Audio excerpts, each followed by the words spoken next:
Omukulembeze w'eggwanga Yoweri Kaguta Tibuhaburwa Museveni akomyewo mu ggwanga okuva ku muliraano e Kenya ku bugenyi bwabaddeko obw'okutebenkeza eby'ensuubulagana wakati w'amawanga gombiri. Museveni obugenyi buno amazeeko ennaku 3 nga yayitibwa mukulu munne owa Kenya Dr. Asabye Ruto.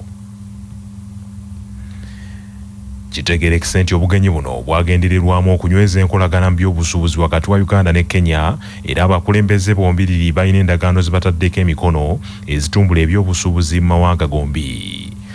Mu nsisinkano eno era abakulu basisinkaniddemu n'abakungu ba gavumenti ku nsonga ez'enjawulo ne bongera okumumuunya ku nsonga ez'enjawulo ezikwata ku mawanga gombiriri n'engeri gye gannavundukamu ebikyagasomooza mu byenfuna. Ensonda zitegeeza Kyabasa nti ebisinza okuteekebwako essira mu nsisinkano eno bya busuubuzi, ebyokwerinda, eby'entambula, okunyiikiza emirembe wamu n'engeri y'okwerindamu obutujju. Ku kisaawe ekya Jomo Kenyatta International Airport mu kibuga Nairobi, President Museveni asiibuddwa mu nnabyabufuzi omugundiivu e Kenya Right Honorable Raila Amolo Odinga n'abakungu abalala, ate nga ku kisaawe Entebbe Museveni aniriziddwa omuwandiisi wa kabineti Lusena Kyobe n'abalala. President Museveni bwe yabadde ayogerako eri abantu mu Kenya ng'asinziira mu maka g'obwa pulezidenti mu kibuga Nairobi, yasabye amawanga agali mu buvanjuba Africa gakolerere okutondawo gavumenti ey'ekipooli lwe ganaasobola okwekolera ku nsonga eziganyigiriza.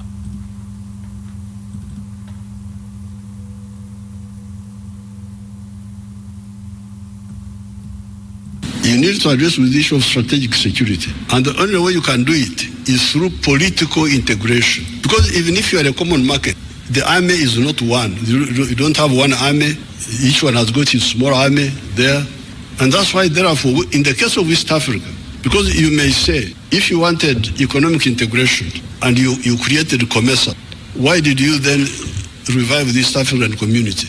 We revive the East African community because it has got an agenda which is further. If you read Article 5 of our treaty, it says ultimately we shall create a political federation. So therefore, for the ESC, our ultimate target is one authority, one government for East Africa. Poliisi Mayuge ekutte abasajja babiri ne baggalira ku poliisi enkulu y'e Mayuge lwa kutambuza bicupuli bya nsimbi okwetoolola disitulikiti eyo. Adumira poliisi y'e Mayuge Agnes Anyu agambye nti woofiisi ye ezefuna okwemulugunya ku bantu abatambuza ebicupuli mu nkola gye bagamba nti ebafiiriza. Amyuka omubaka wa gavumenti y'e Mayuge Nagaya kigaanira agamba nti abateekeddwako bunnyogoga kwe kuli Mpaata Ibrahim w'emyaka 32, Musaasizi Nicholas w'emyaka 26 agambibwa okukulemberamu abatambuza ebicupuli ebyo. Balina olutalo lwafekedoola nga ekisinziira ebulanga igeiro nga Mayuge kigeme egombola Mawuge Town Council ne Bukatuube kyane ebiyemba ekya mukisa mulungi nti tubaire tugemera walanga security era twabonanga abandi betugemye kubona bona twatwala mu kooti atwaba Katonda yatuyamba nti buli ajja mu kooti asalibwa emyaka mukaaga kyenda.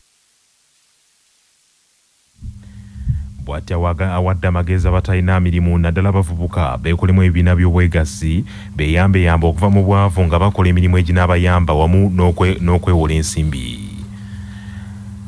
Kyaddaaki woofiisi ya Ssaabaminisita edduukiridde abayizi abazadde n'abasomesa b'essomero lya Misojo Primary School mu Gombola y'e Matete mu disitulikiti y'e Sembabule n'eminwe gy'amabaati 10. Omusasi waffe Jimmy Sekabiito alina ebisingawo.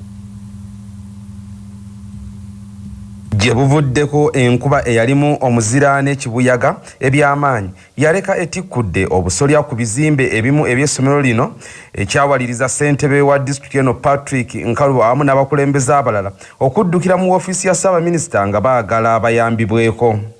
Bw'abadde akwasa abakulira n'okuddukanya essomero lino amabaati gano, omubaka wa gavumenti e Sembabule Jane Francis Kagayi Banda yeebazizza abazadde olw'okuwagira gavumenti eno ekulembelwamu Yoweri Kaguta Tibuhaburwa Museveni gy'ayogeddeko nti yeebawadde amabaati gano.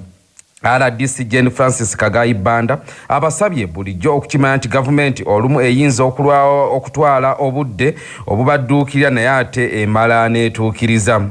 Ssentebe wa disitulikiti eno Patrick Nkalubo agambye nti nabo bafunvubidde okulaba nga gavumenti baginyonyongera eyongere obuyambi kubanga buli kimu ekirina, n'asaba abantu okulaba nga nabo bongera okugiwagira.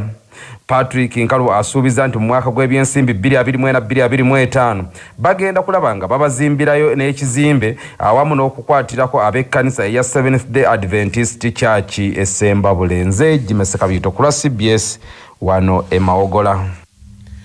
Abakulu okuva mu kitongole ekya Microfinance Support Center bafuumuddwa mu kakiiko ka Parliament akalondola ensaasanya y'ensimbi y'omusolo mu bitongole bya gavumenti olwakulira ekitongole kino obutalabikako okunnyonnyola ku mivuyo egyeyolekera mu alipoota ya Ssaabalirizi wa gavumenti ey'omwaka gw'ebyensimbi 2022-2023 ku ngeri ekitongole kino gye kiddukanyizibwamu.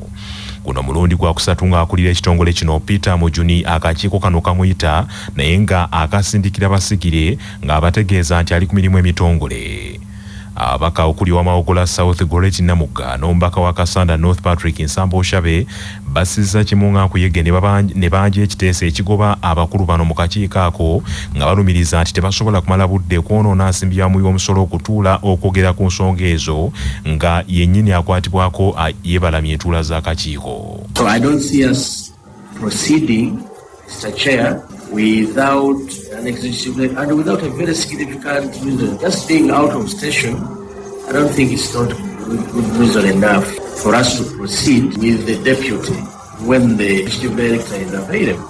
This letter must have been written with other inner motives. I doubt whether your officer is sick. So in the interest of saving this country time and money, could you beg your officer? Because for me, I tell you, if we are to look into the details, the officer might not be as sick and ill as alleged in that letter. Anyway, it doesn't show that he's ill. He was advised by the doctors to rest for 3 days after dodging the committee severally. Dr. Sengozi Damulira okuva Ministry evunaanyizibwa ku byensimbi n'okuteekerateekera eggwanga ng'ono naye yali yayitibwa akakiiko ako okubaako by'atangaaza ku nsimbi ezaweebwa ekitongole kino zibaali bagamba nti zalimu amakoona mangi, naye takkiriziddwa kubaako kyatangaaza ku engeri gye kiri nti Ssenkulu wa Microfinance Support Center talabiseeko ng'ate ono ye yeetooloolirwako ensonga. Nange bali bampise nga accounting officer wa ministry nzije bakulembere nga subvention yange basobole okujja okwapialinga before the committee. Naye kibi nti olwaleero ku makya ntegeezeddwa nti executive director Mr. Peter Mujuni tasobodde kubeerawo, naye tusabye committee netuwa omukisa omulala okujja ku lunaku lwokubiri olwa wiiki ejja. Wano ssentebe w'akakiiko ako Muhammad Mwanga Kivumbi akangudde ku ddoboozi eri abakulira ebitongole bya gavumenti abasusse okwebulankanya nga bayitiddwa mu kakiiko ako, era aweze nti akakiiko kagenda kujjayo n'ag'omu buto okuzuula emivuyo gyonna egyetobese mu bitongole ebyo.